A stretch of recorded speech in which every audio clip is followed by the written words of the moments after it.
I don't really know what happens inside that room, because one thing when I try and get in, they slam the door in my face and they say, "Ian, you misunderstand. This is not old faces, it's really the new faces."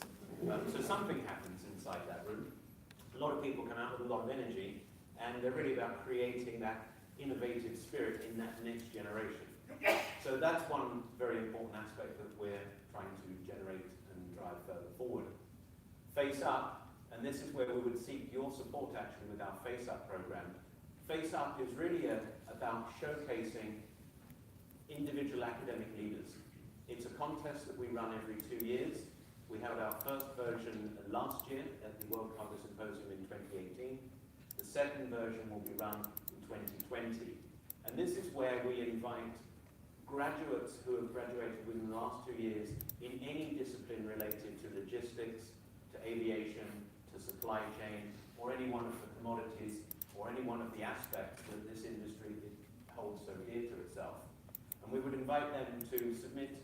We ask for a small video, a little summary of their thesis, and then we submit their applications and nominations to an outside jury, who will then highlight 3 who they feel are most inspirational and demonstrate the greatest passion for their particular topic. And we will then bring them to the World Carga Symposium next year in Istanbul in March, where they will present themselves and their thesis to the audience.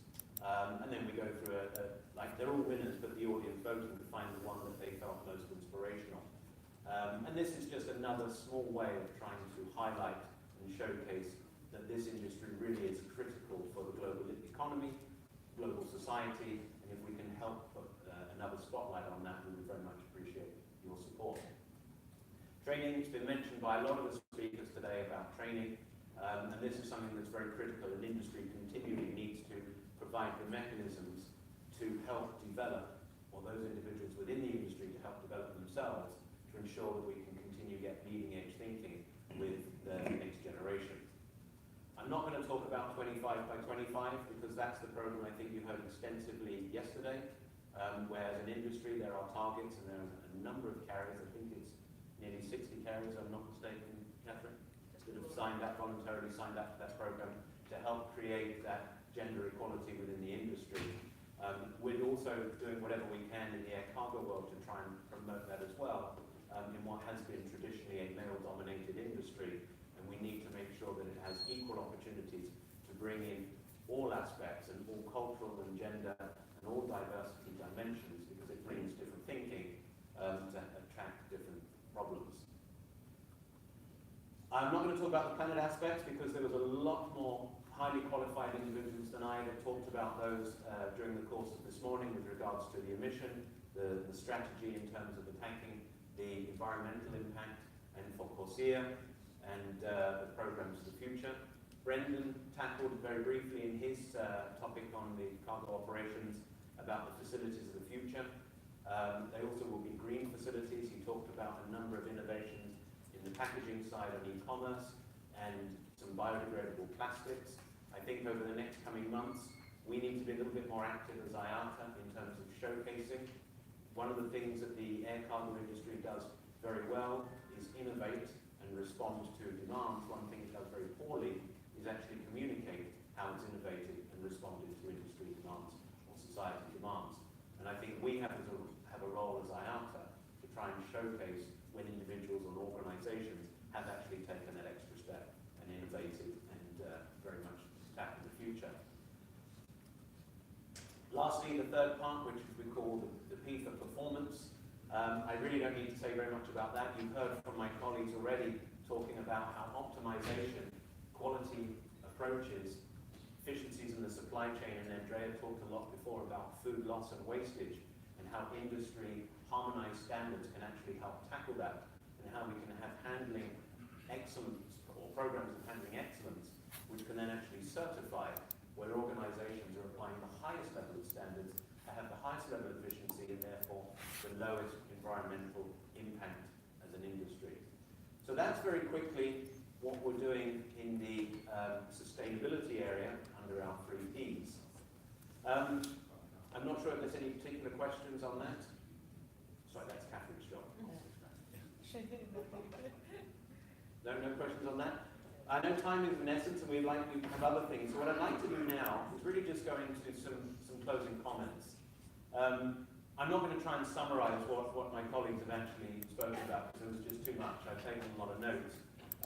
But I hope you actually got the sense that we're as passionate about helping drive this industry forward as you guys are about trying to communicate with your readers about the critical issues that's happening today, which is why we see such a wonderful relationship with yourselves, and we appreciate the time that you've taken to come here and listen to us and challenge us during the course of the year about areas that you may feel that we're not adequately addressing. And I would like that to continue going forward. I think that's been and continues to be very beneficial for us. I also hope that you found and felt that the programs that we're engaging in are not intended to be work-generated programs to run for years and years and years, but they're really designed to tackle the industry challenges and issues that we've got today. And I thank you for the questions that you had on the very specific issues. On so many areas, I mean, we take the issues of safety, for example, and lithium batteries. You know, 3, 4, 5 years ago, there was none. But the exponential use of that particular commodity type, as Dave was saying, has meant that there are a number of areas that we need to ensure that our programs tackle and address. Looking ahead to next year, you know, we heard from Andrew that we are projecting or forecasting a 2% growth. We heard from Andrea that the special cargo areas are growing still. They grew this year, so if it wasn't for that growth, perhaps this year would have been worse. We heard from Brendan that e-commerce has grown significantly this year and will continue to grow and drive growth again over subsequent years. So there are a number of very positive aspects. It's also coupled with the fact that it's a US election year. We know that the incumbent US president is the master of timing, and that you could anticipate that there will probably be, one hopes, a trade deal signed with China at an appropriate point for him to help galvanize support. I'm being very politically balanced here, I hope, without making any personal comments about going forward. We spoke at the coffee break about Brexit. You know, if anybody has the answer to Brexit, please just leave it in the corner, because I think the whole world would love to know which way that's going to go. The world, particularly the global economy, and that's the industry that we're supporting, doesn't like to live with uncertainty. So whichever way it happens in the UK, we hope that that definitive position will then facilitate and allow the industry to plan and prepare, working with the manufacturers and the consumers about how they actually definitively respond to what we hope is clarity. So there are a number of factors which lead us to be quite positive about 2020. I'm also extremely positive about 2020 based on the level of innovation and the way that the industry, during a quite difficult year business-wise, and we heard from Andrew that revenues are down 8 to 10%, which could generate or result in a reduction between $8 and $10 billion in airline revenues. Now, quite often when you have that loss of revenue, you drop a lot of investment, but we haven't seen that. We've seen the carriers invest in digital solutions, invest in optimization, invest in helping prepare for that growth when it comes. So I am very bullish about the fortunes for next year. Whether or not it's 2%, whether or not it's 3%, I think we certainly look forward to growth, and hopefully puts the track in the right direction for subsequent years as well. Very briefly about the safety, I think, you know, again, a lot of good engagement with the safety. It is a very big concern. We talked a lot, and there were a lot of questions about what we're challenging the governments to do. And what I'd like to do, though, is just highlight, and what we did here is, if you look at these slides, in particular the Samsung and the Nikon batteries in the top, you know, one's a fake and one's a real. I defy anybody to actually pick up two batteries and say which one is the fake and which one is the real, because the presentation of these is impeccable. Even when they have holograms on packaging, they're indistinguishable between fake and real. But what we do advocate, and we talk about our campaigns not just to governments, to consumers as well, is buy smart, buy safe. If you can't tell the difference between fake and real when they're in your hand, but you can tell where you're buying it from. Dave talks about the proliferation of online websites, which, you know, if you're looking at a battery that could be $100 in the store and it's $9.99 online, it should trigger a question mark. To be honest, the makers of these counterfeit batteries are ahead of us. They don't put them for $9.99 anymore. If it's it's $100 at the genuine price, then they'll sell it for 90 to 95. So you think, oh, I'm just getting a good deal. It must be real because it's nearly the price of a real one. So it's actually giving them even more margin. The greater margin they have, the more incentive they've got to produce even more. And it is a significant concern. So we would advocate, and I do apologise to whoever's shop this bargain basement store is, and I'm sure it's probably not selling lithium batteries in there, but you know, stores like this and websites like this all over the world are. And what we're trying to work with consumer groups, and again, we would love to get your support as well through the media, whether or not it's the industry media or the extended media, in mainstream media, to try and help educate consumers to focus on what you're buying. We do have some other material which I'm not going to show today because it's very much the consequences of what happens with a lithium battery that could be in your pocket at the point it goes into thermal runaway, could be in your hand. It could be an e-cigarette where you've actually got the wrong battery type in and the consequences of that. The temperatures at which these fires burn, the rapid nature of which they take hold is very, very considerable, and a lot of injuries have resulted in consequence. Dave talked about houses that have actually burned down because some of the batteries, I think it was the hoverboard, wasn't it, that short-circuited. So there is a very strong and clear message that we need to collectively get out there. This is not a supply chain issue per se, this is a consumer issue, this is an issue for our children and children around the world. So we're also taking that message out to governments and consumer groups. On a more positive note, as you know, we very much like to focus on the value and the good that this industry actually brings, not just to the global economy, but to the global society, in terms of the vaccination programs that actually can help eradicate disease and different illnesses around the world. The fact that the number of first-class pets, and Jaya did the same, but one statistic we're very proud of is that more animals fly by air every year than humans. Which is maybe not on every plane, but you can get some consignments of a large number of animals, so collectively they outnumber the humans. So maybe they should actually go in the seats and we should put the humans in the hallway. Maybe we should work on that, new procedures next year. But we want to try and illustrate that. You know, we quite often will focus on the fact that when it comes to Valentine's Day or Mother's Day or anniversaries, that quite often the flowers have flown by air, and again in the conditions that are most apropos to them being delivered in the right and safe, but the right conditions so they can have a long shelf life.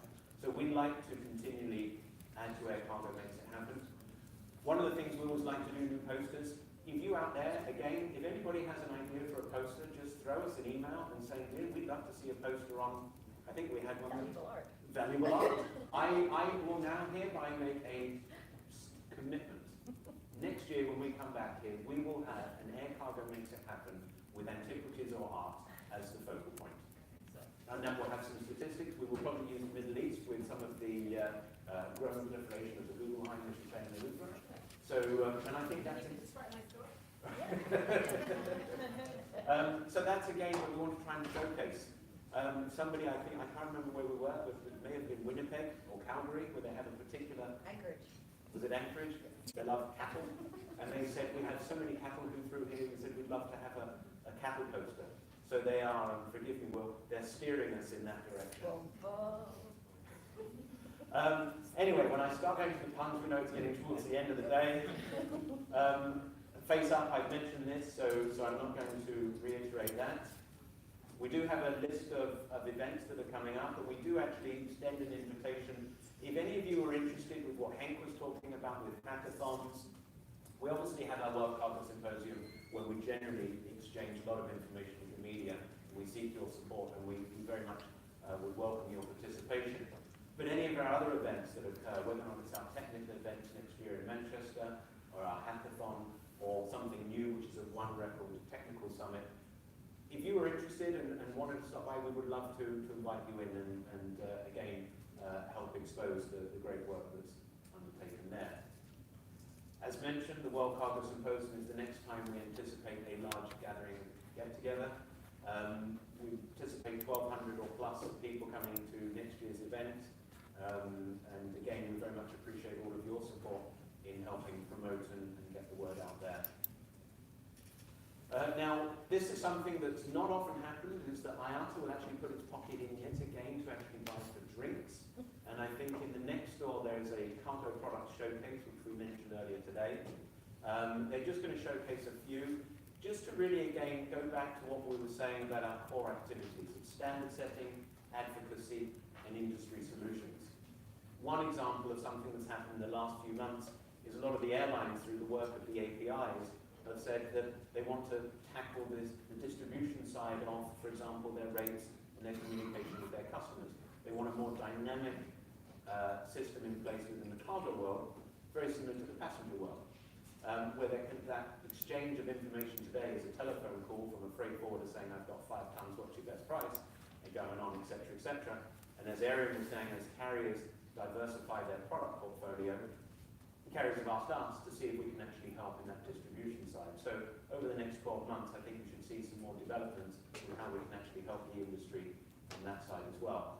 But in the room, this is bar, so it is out of the door and to the left, and there will be some willing individuals there who will happily share with you a drink and showcase a couple of their products that they're most proud of. I think they're doing, is DG Auto Check one of them? DG Auto Check, for those of you that haven't seen this before, this is phenomenal. You may or may not have ever come across our dangerous goods regulations, which Dave lovingly puts together every year. And I can tell you it's the 1,100 pages of the most riveting information you could ever wish to read on regulations about the safe transport of dangerous goods. Some clever people somewhere have turned 1,100 pages of Dave's knowledge into a computerized program. We should call it Dave Check, not DG Auto Check. And it's an interactive program where you take a shipper's declaration, they feed the information through into the system, and then it comes out with all of the compliance aspects to it, what planes it can go on, what it can't go on, what the labeling, what the packaging should look like, etc. So it's again another one of these solutions which is helping raise the bar of safety, or the safety bar in the industry. So as we raise that bar, we would invite you to go to the other bar. Okay. Yeah, look, I'm a glass half full kind of guy. Well, it's fully full and then I drank half. So with that, I hand over to Catherine, unless there was any questions or any final comments. I think you guys should get a sustainability award for going through 2 whole days. You've probably seen more IATA people than you'd ever wish to see in a lifetime. I'll go through more presentations. But thank you all very much because, I'm the last one to speak, but on behalf of all of my colleagues in all of the areas, we do really appreciate that relationship with the media. We find it incredibly valuable. And with that, I hand over to Catherine. Thank you, Glenn. So, as Glenn mentioned, there's a small aperitif or product showcase in Bal, which is just right over there.